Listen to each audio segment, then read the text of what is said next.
Hey YouTube, what's up? It's your girl Sherelle, and I am back with another review for Tyler Perry's The Oval Season 2, Episode 1, and it's called A Little Girl Talk. If you're tuning in my channel for the very first time, be sure to hit that subscribe button, hit that notification button so it lets you know when I uploaded new videos.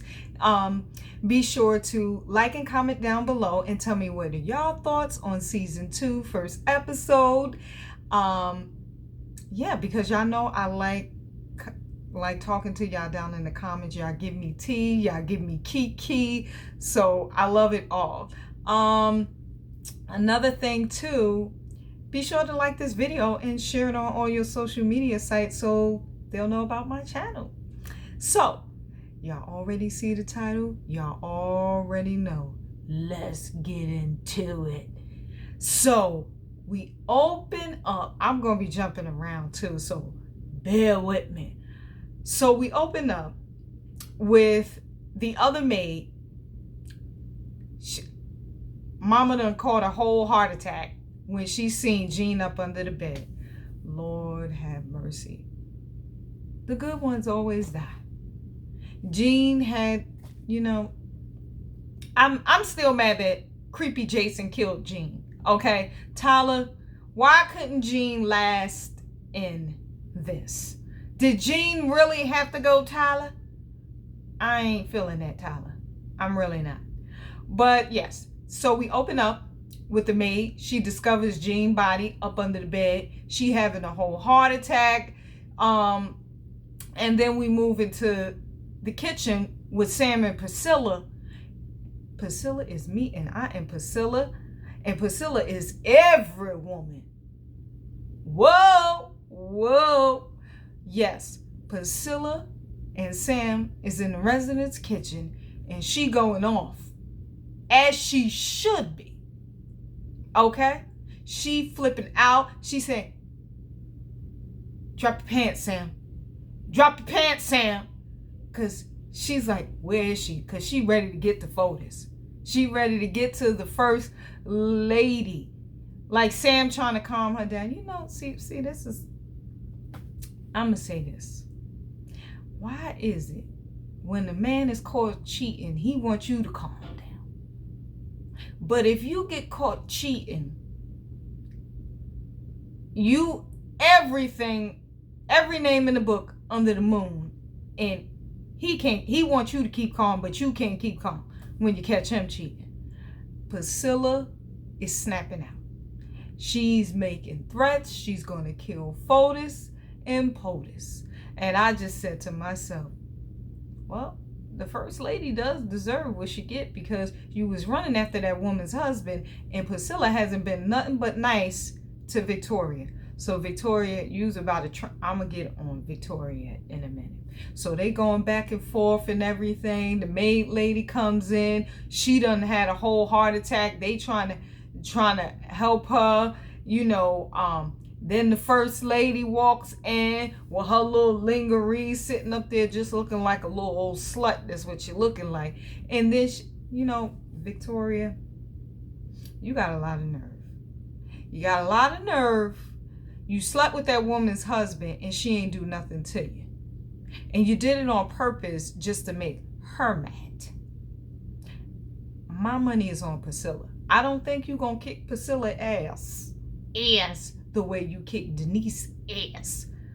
I think Priscilla will give you a run for your money. Now you keep on playing. See, in this case, I'm not promoting violence. I don't want no one to think that I'm promoting violence. But I strongly believe you don't fight over a man. If you have a problem with somebody, you check your man. Because 9 times out of 10, the woman didn't know about you. I can promise you that. But in this case, if you catch someone that you know, family member, friend, or someone you work with who knows that y'all married, and they still decide to mess with your significant other, that's grounds for kick ass. You got it right because you're being disrespectful. So I looked at the situation as is, Priscilla deserves the first lady an ass kicking. She got one coming. I'm not mad if she want to kick the first lady ass, because you knew Sam was married. And on top of that, now Priscilla, you made it kind of easy for Sam to cheat. I'm not with the cheating. Cheating is wrong. You should never cheat on your significant other. But you wasn't having sex with Sam. So it was easy for him to do it. Now he's wrong for the affair, but it was easy for him to go out there and cheat because you wasn't having sex with him. And Sam is a good looking man. He's a good man, Savannah. But he's a good looking man, but he also is a cheating man. But anywho, getting back to that. Victoria got a lot of nerve to sit here and trot her behind into the residence and be sitting up here tormenting this woman. And I was just like, Sam knew, I am not going to leave my wife here with the first lady, because she gonna drag her all over this residential suite, as she should. That's the only time you kick a woman behind or a man behind, is when they know the other person knew that you were married. That's grounds for kick behind.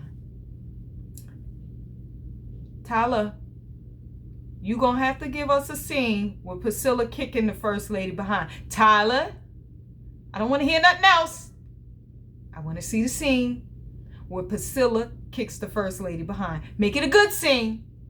She likes to drag other people, Alien and Denise and everybody. Now we need to see Priscilla drag her by all her tracks in her head and so forth and on.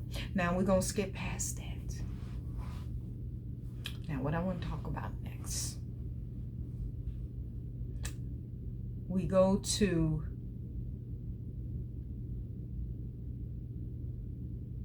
Nancy and Richard's house.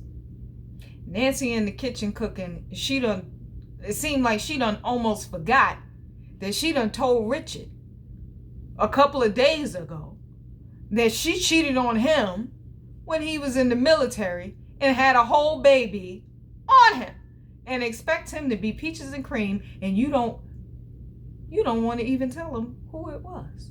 He got that right to know who it was, who your other baby daddy is.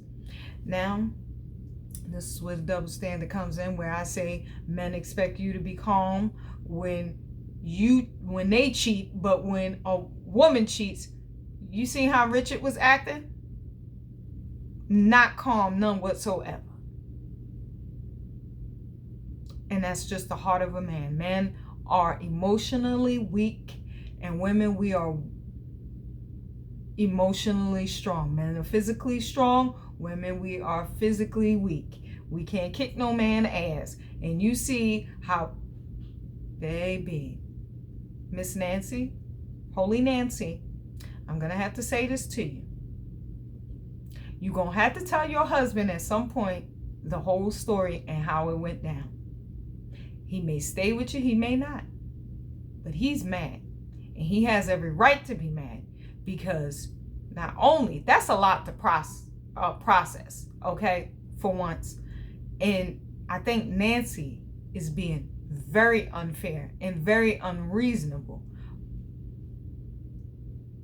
with Richard.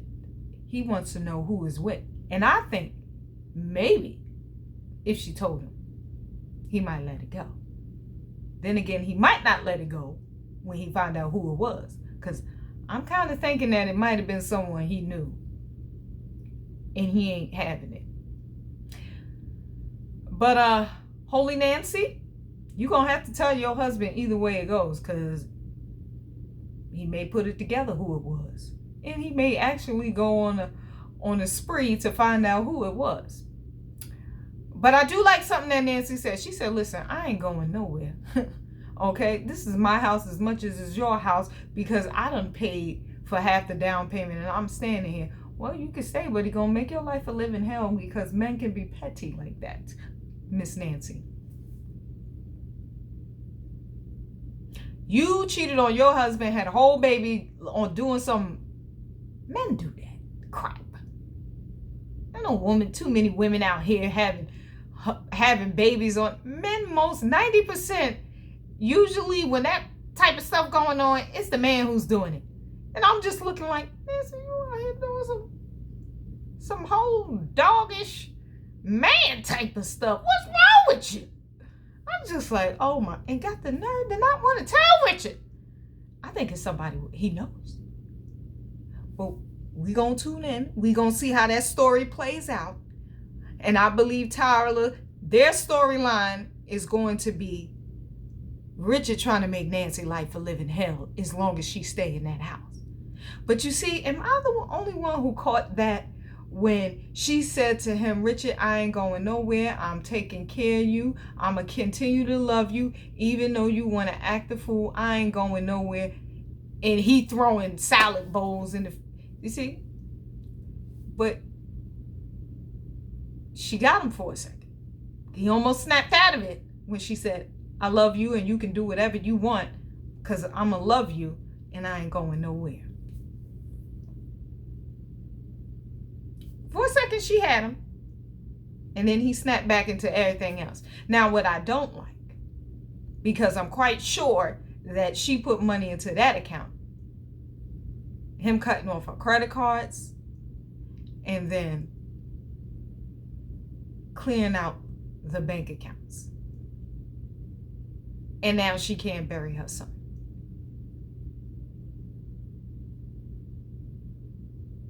See, ladies, food for thought.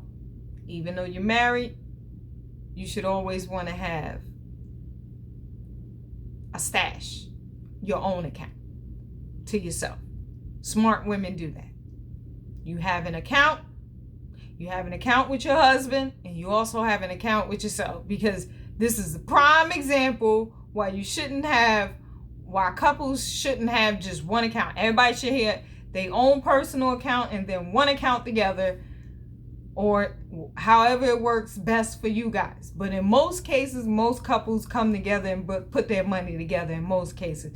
But listen, put 60% of your money in their account and the other 40% in another private account without his name on it. See, because that type of stuff, that's the type of stuff that I'm talking about that's crazy. Because I'm quite sure she put money into that account and you just take her money and make it hard for her to bury her son. I know what she did is wrong. And see, this is what I'm talking about. Men get petty because they can't handle, they can't handle things. And I get it, Richard, you was being faithful to your wife and your wife cheated on you. But that was 20 years ago. And Nancy, if it was me, I would have took it to my grave. Because ain't no way. Ain't no coming back from that. That's something you should have probably took to your grave. You got away with it. Okay, I'm wrong for saying that. No, but seriously, Nancy, you shouldn't have told. You shouldn't have said nothing at all. You should have buried that boy and kept pushing. You should have buried and kept pushing. Bottom line. Because Richard is about to make your life a living hell. He about to punish you until you tell him who it was. And then even then, I don't think that'll make a difference. I think he's going to punish you even more. But let's move on past that. We ain't going to dwell. Boom, boom, boom. I'm off my soapbox in the words of Jane Colwell, and I'm back. Okay, so what's next? We go to Lily and Bobby. Okay, they show up at a cabin. He making her feel safe, letting her know that he got her and everything. Listen here, baby, I'm going to take care of you. Don't worry about nothing. You ain't got to worry about your husband coming at you. Okay, you safe here with me.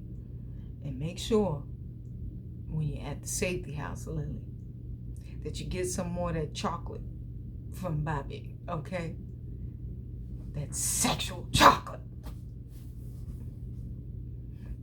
It's looking like, oh, that Bobby is a sexy piece of man. One piece of leather, sure as hell put together. Call me chocolate. No, I'm just playing. Anywho, so yes, Lily and Bobby made it safely to the safe house, and we're happy about that. Now move past that. We go to Sharon and Kareem.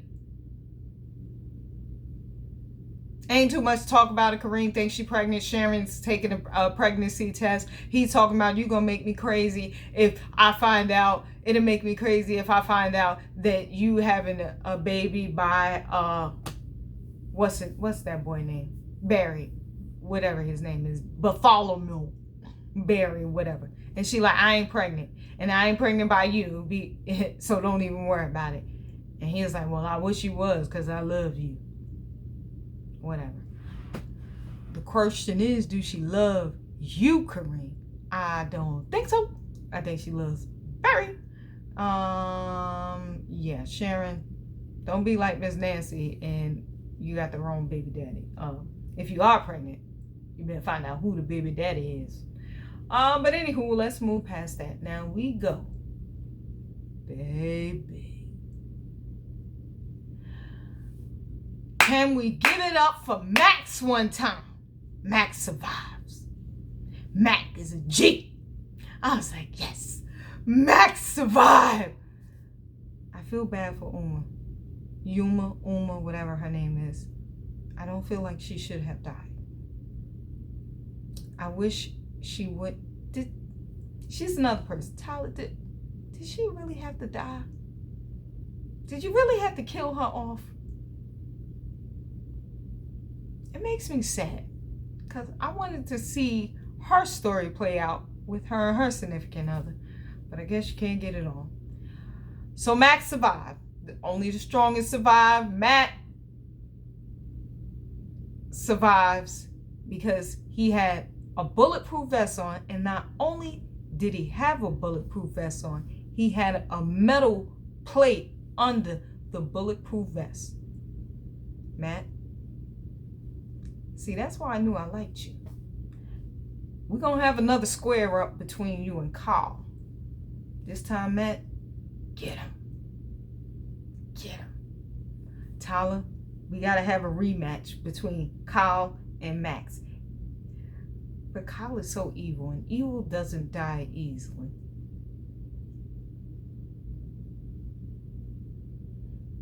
I'm sorry to say, but Kyle's evilness makes the show.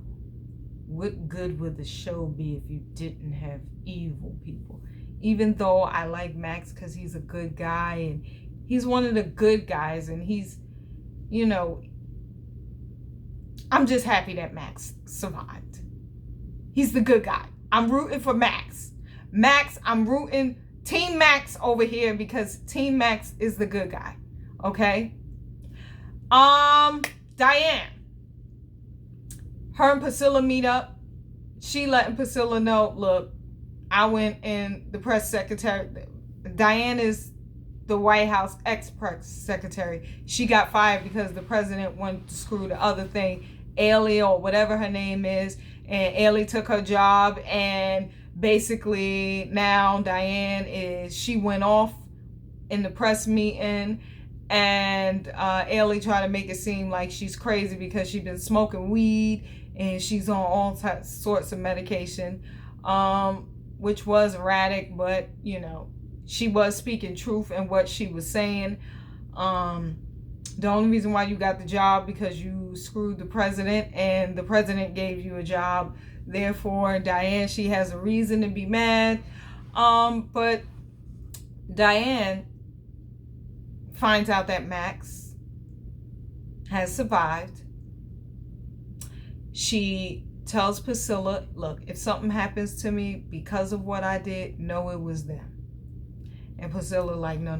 She's like, I can't talk to you about everything right here, but until they clear, you know, get rid of my clearance or whatever, I'm going to push my weight around because I found out, because she's the one, Diane's the one who told Priscilla about Max being killed and Uma being killed too. And she's basically saying, I'm going to get him out of the hospital for somebody trying to finish the job. And he's my only ally to all of this, you know, to helping me bring down the president, basically. Now,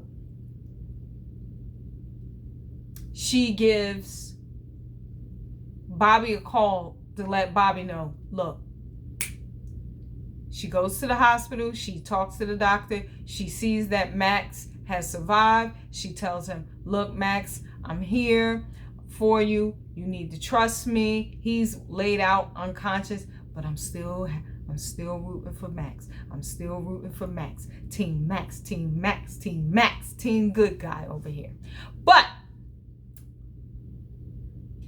Her plan is to get Max out of the hospital, get Max on conscience, take down the president, and that's that. So she gives Bobby a call, let him know, look, I need you. Whatever favor you need from me, you got it. Do this favor for me. And then that's when Lillian tells Bobby about she knows that the president killed somebody, and he is like, you're not as safe as I thought. Like, you really into some deep mess, and you gonna need this. You gonna need this gat. I know you know how to use it because you done shot me last season a couple of times, put some holes in me, had me reeking out. Cause I was like, oh Lord. Lillian, you know you was feeling Bobby. You done shot that man, and now look at what he doing. He helping you. Helping you keep you safe from your husband that choked you out and was ready trying to kill you. You know, Donald ain't hitting it like Bobby hitting it. So you might as well go on and be with Bobby, because Bobby got a thing for you, and you got a thing for Bobby no matter how much you try to hide. I see you, Lily. Bobby ain't a bad catch. Go on get him. Go on get you a piece of that. Now, yeah. So Max is safe. Max is alive. Praise God. They're trying to save Max, so we'll see on next episode Max coming to conscience and snapping out, ready to fight as he should be. But I think he's going to team up with Diane, Bobby, Lily, and they're plotting to take the president down. Now, let's get into it. We go to Thought Pocket Gail and Creepy Jason on the jet with the grandmother, Victoria's mother. And she basically letting Gail and Jason know, when we land, I am going to make your lives a living hell. And Jason, I am going to have you admit it at once, because you have a problem. And Gail, you are going to be begging me to have mercy on you when I get done. And you think I don't know that you are recording me. You just wait and see what I'm going to do to you. Okay, Nana. These are some different breed kids here. So Jason comes out the bathroom. She said, if I find out that you have done anything perverted in that bathroom, you are going to pay. And he's like, I haven't done nothing perverted. She was like, so what is wrong? He's like, my stomach is in knots. Why? And he's telling her, look, we need to go back to the house. We are not landing this plane unless it's an emergency. Whatever you want in that house will be at the farm. So, long story short, he admits to his grandmother that he killed Jean and he should have killed her. And then he proceeds to choking her out. Okay? He proceeds to choking his grandmother out. Now, we don't know if he killed the grandmother. From what I see on next week's episode, it looked like that emergency door is open and grandma made it flew out of there. I don't know how tough she really is, but I think he shook her a little bit. But yeah, y'all. That's all I got for my review, because I am waiting to see what's going to happen on next episode. And Tyler, you opened up on the first episode with a bang. I like it. You came in guns a-blazing, guns with this episode. I'm proud of you, Tyler. This was a good episode. I think I might have watched this episode twice because it was so good. I just said to myself, I can't wait to see the rest of this season. Because this was a good first episode. Now, Tyler, don't disappoint me. okay? Because you haven't been disappointing me on the Oval. And another thing I wanted to say is Barry done got arrested because he done brought Ruth down to the precinct. Barry, I'm gonna need you to use your head. But that's all, y'all. That's all my review. Let me know what y'all think about last night's episode down in the comments. If you got some tea, pour that in the comments too. Like this video, and don't forget to tune in next episode for my next week episode. I'm gonna try to get that up. I know I'm kind of late putting it up today, but hopefully I will put Sister's review up too. But yeah, y'all, that's my review. Until next time, Shooks, love y'all.